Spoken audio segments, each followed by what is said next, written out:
दोस्तों, हमारे channel English आसानी से में आपका एक बार फिर से स्वागत है। अपने इस एपिसोड में हम कुछ पिछले एपिसोड्स की तरह कुछ और टिप्स आपको देंगे जो आपको इंग्लिश बोलने लिखने में ज़्यादा सक्षम बनाएंगे। इस बार की हमारी ये 2 टिप्स और हैं।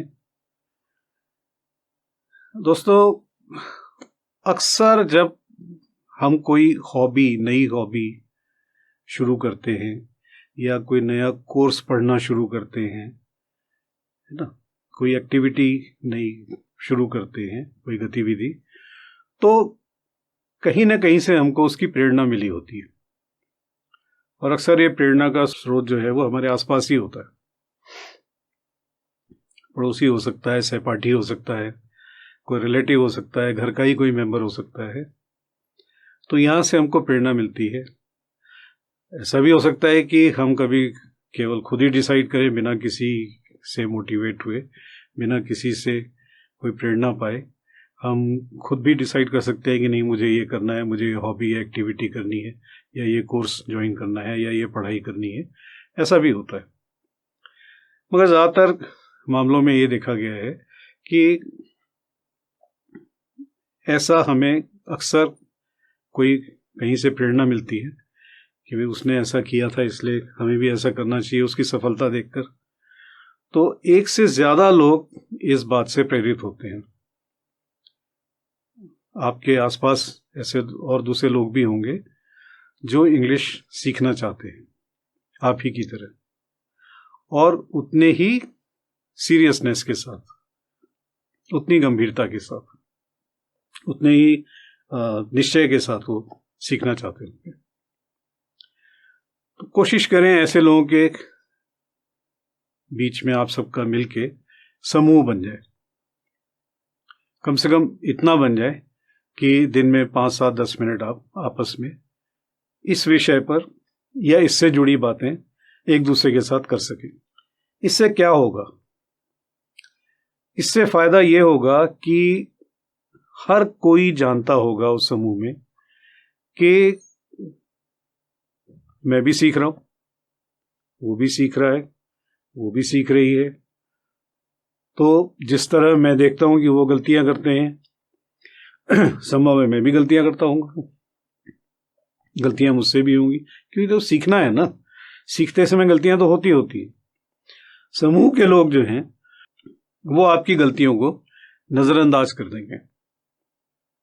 वो उस पर, हमें सबसे पहले तो ये लगता है ना कि हम कुछ बोलेंगे तो दूसरा सुनेगा तो क्या रिस्पॉन्स करेगा, हंसेगा, ओह ये बोल रहा है, बड़ा अंग्रेज बनने चला है, बड़ा पिटर पिटर कर रहा है। लेकिन जब समूह के सभी लोग, चाहे वो 2 हों, चाहे वो 10 हों, चाहे वो 4 हों, उन सबका लक्ष्य एक ही होगा, सब जानते होंगे कि गलतियां होनी ही होनी है, तो ये संभव है कि वो आपस में एक दूसरे पर हंसेंगे नहीं, एक दूसरे का मजाक नहीं बनाएंगे। तो एक बहुत बड़ी जो इस बीच में रुकावट है वो ये सोच है कि जब हम बोलेंगे दूसरा सुनेगा तो क्या सोचेगा, हमसे कोई गलती हुई तो कैसे रिएक्ट करेगा, क्या प्रतिक्रिया होगी उसकी।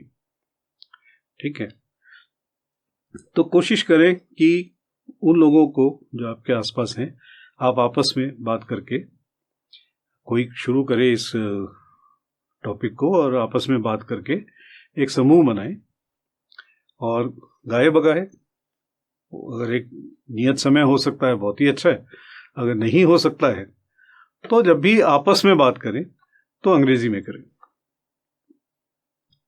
ठीक है, तो आप पाएंगे धीरे धीरे कि, और अगर कोई दूसरा आपको करेक्ट भी कर रहा है, ठीक है, तो उस बात को दिल पे बिल्कुल ना लें कि इसने मुझे नीचा दिखा दिया। अक्सर आपने देखा होगा, हम किसी को किसी बात को सही करने के लिए कुछ कहते हैं, टोकते हैं, या सही करने के लिए कुछ कहते हैं तो गुस्सा हो जाता है, इसने ऐसा कैसे कह दिया। मगर हम लोग प्रशिक्षु हैं, हम लोग स्टूडेंट हैं, हम लोग छात्र हैं। हमारी उत्सुकता एक बालक की तरह होनी चाहिए, हमारी जिज्ञासा एक बालक की तरह होनी चाहिए, तभी कोई आदमी कुछ सीख सकता है। अकड़ के तो कोई नहीं सीख सकता, हंसी उड़ाकर कोई नहीं सीख सकता। तो अगर आप अपने समूह में जब भी बातें करेंगे, और ये पहले से निश्चय कर लिया जाएगा कि जब हम आपस में बातें करेंगे तो हम कोशिश करेंगे कि इंग्लिश का ज़्यादा से ज़्यादा अपनी बातचीत में इस्तेमाल करें, तो एक आपको खुलापन मिलेगा, एक आपको फ्रीडम मिलेगी, एक आपको नए प्रयोग करने के मौके मिलेंगे, आपकी हिचक दूर होगी। तो कोशिश करें एक ग्रुप बनाने की। दूसरा यह है कि अगर आपसे जो बात कर रहा है वो कोई गलती करता है तो उसको विनम्र होकर, विनम्रता से सही करें। टोका टोकी जैसी चीज नहीं, बल्कि विनम्रता होनी चाहिए। उसमें आपका भाव जो होना चाहिए उसकी सहायता करने का होना चाहिए, उसका मजाक बनाने का नहीं होना चाहिए, क्योंकि ऐसा आपके साथ भी होगा। जब आपके साथ होगा आपको बुरा लगता है, दूसरे के साथ होगा उसे भी तो बुरा लगेगा। तो कोशिश करें कि विनम्रता के साथ, सहायता करने के भाव के साथ, हेल्प करने के इरादे से आप एक दूसरे को करेक्ट करें, सही करें, तो आपकी समूह में प्रगति बहुत तेजी से होगी। तो आपको बोलने का मौका मिलेगा, है ना, कम्युनिकेट करने का मौका मिलेगा, तो आपकी प्रगति बहुत ज्यादा तेजी से होगी। ऐसे ही है कि आप हिचकिचाएं नहीं बोलते समय। कई बार ऐसा भी हो सकता है ऐसी जगह आपको बोलनी पड़े जहां आपको लगता है यार फंस गए, बोलनी तो है ही, बोलनी पड़ेगी, या कुछ शब्द इस्तेमाल करने पड़ेंगे उसके, या एक दो सेंटेंस बोलने पड़ेंगे, और गलत सलत हो गया तो क्या होगा। हिचकिचाएं बिल्कुल नहीं। देखिए, आपकी मातृभाषा हिंदी है। अगर आप हिंदी गलत बोलते हैं तो वो जरूर शर्म की बात है, क्योंकि वो आपकी मातृभाषा है, वो आप दिन रात बोलते हैं, आपके आसपास बोला जाता है उसको, ठीक है। तो अगर उसमें आप गलती करते हैं तो वो एक झिझक की, हिचक की, झेपने की, शर्म की बात हो सकती है। लेकिन ये तो एक नई भाषा है, आपकी भाषा है नहीं, आपकी मातृभाषा है नहीं, आप सीख रहे हैं इसको, इसमें गलती होना स्वाभाविक है। तो इसमें काहे का झिझकना, काहे का झेपना, काहे की शर्म। अपनी तरफ से कोशिश करें कि आप सही बोलें। जहां लगता है नहीं सही होगा वहां हिंदी में बात करें। जहां आपको मौका मिलता है नहीं मैं अंग्रेजी में एक दो वाक्य यहां पर बोल सकती हूँ या बोल सकता हूं, बोले, हिचकिचाएं बिल्कुल नहीं। तीसरा एक और बहुत जरूरी टिप ये है कि आप अंग्रेजी में सोचें। आप जब भी कोई काम करते हैं, जब आप बाजार जा रहे होते हैं, घर से बाजार कुछ सामान लेने के लिए निकलते हैं, तो आप मन में सोचते हुए, या तो कोई और विचार आपके दिमाग में घूम रहा होता है चलते समय, वो आप चल रहे होते हैं, या आप ये सोच के निकलते हैं मैं वहां से जाऊंगा फला जगह से, उससे भी मिलता चलूंगा और उसको भी ये देता लेता चलूंगा, उसके साथ फिर बाजार जाऊंगा, लौटते हुए वहां से इस रास्ते से आ जाऊंगा तो ये काम करता हुआ वापस आ जाऊंगा, इतने बजे जाऊंगा, इतने बजे तक आ जाऊंगा। तो ये चीज आप अंग्रेजी में सोचें। उस समय तो कोई सुन भी नहीं रहा है। जब कोई सुन ही नहीं रहा है आपकी बात, तो आपको शर्माने झेपने की भी जरूरत नहीं है। इसको आप अंग्रेजी में सोचें, तो अंग्रेजी आपकी उतनी ही वैसी ही आदत बन जाएगी जैसा आप हिंदी में सोचते हैं, ठीक है। आप जमीन से कोई चीज उठा रहे हैं, I am picking up the ball, ऐसे मन में सोचें, उठा लें उसको।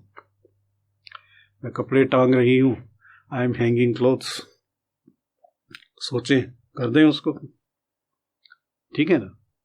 मैं उसको पढ़ा रही हूं, मैं उसको अब पढ़ाऊंगी, I will now teach him, ये सोचें, अंग्रेजी में सोचें। तो उसी तरह से वो आपकी आदत बनता चला जाएगा जैसा आप हिंदी में सोचते हैं और हिंदी में बातचीत करते हैं। उसका इस्तेमाल आपका उतना ही आसान, सुगम होता चला जाएगा। अंग्रेजी में सोचना बहुत एक बड़ा अभ्यास है, बहुत यूजफुल, लाभदायक अभ्यास है, इससे आपको बहुत फायदा होगा। तो हमारी ये कुछ टिप्स हैं आपको अंग्रेजी बोलने का अभ्यास करने की। मुझे पूरी उम्मीद है कि ये टिप्स आपको बहुत अच्छी लगी होंगी, बहुत पसंद आई होंगी। खामखा बहुत ज़्यादा कि अखबार के एडिटोरियल पढ़ें और ये करें वो करें, उसमें अभी मत पढ़िए। वो बात की बात है, देखी जाएगी। उसके वो ना भी हो तो कोई ऐसी बात नहीं है।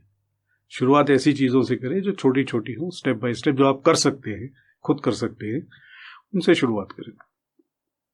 तो आशा है आपको हमारा ये एपिसोड आज का पसंद आया होगा, और हमें तो विश्वास है कि आपको पसंद आया होगा।